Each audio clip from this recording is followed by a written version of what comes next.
નમસ્તે મિત્રો, આજે આપણે બનાવીશું બટેટાનું જબરદસ્ત સ્વાદવાળું શાક, એ પણ એકદમ સિમ્પલ મસાલા સાથે. જ્યારે તમે આ રીતે બટેટાનું શાક બનાવશો તો ઘરમાં બધા જ વખાણ કરશે. તો ધ્યાનથી પૂરો વિડીયો જોજો અને વિડીયો ગમે તો લાઈક કરજો અને ચેનલને સબસ્ક્રાઈબ કરવાનું ભૂલતા નહીં. તો ચાલો હવે બનાવીએ.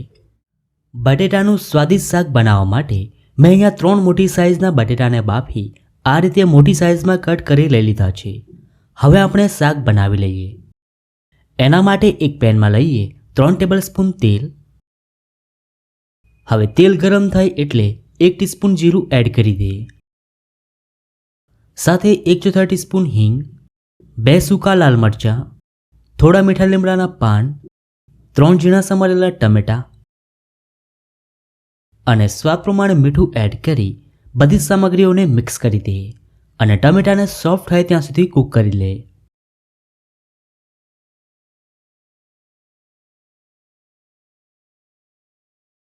તો ટમેટા સોફ્ટ થઈ ગયા છે. હવે આપણે મસાલા એડ કરીશું. તો 2 ટીસ્પૂન ધાણા જીરું પાવડર,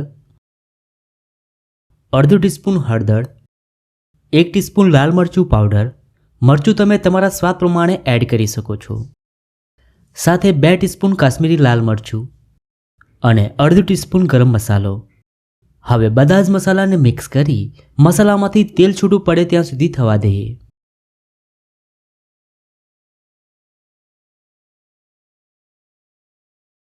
તો મસાલા એકદમ સારી રીતે કૂક થઈ ગયા છે અને તેલ પણ છૂટું પડી ગયું છે.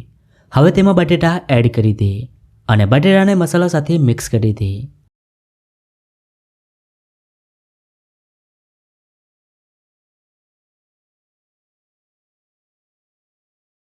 હવે તેમાં 1 કપ પાણી એડ કરી દઈએ. રસાનું પ્રમાણ તમે તમારા સ્વાદ પ્રમાણે વધારે કે ઓછું રાખી શકો છો.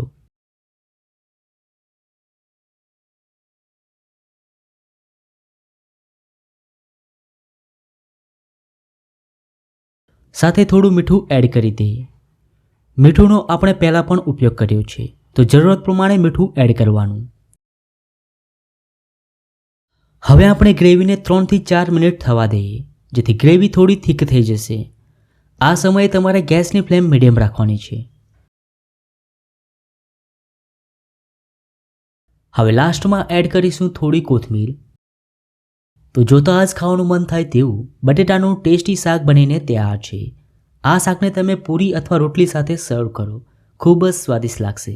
તો તમને આ બટેટાની રેસીપી કેવી લાગી? જો રેસીપી ગમી હોય તો વિડીયોને લાઈક અને શેર કરજો.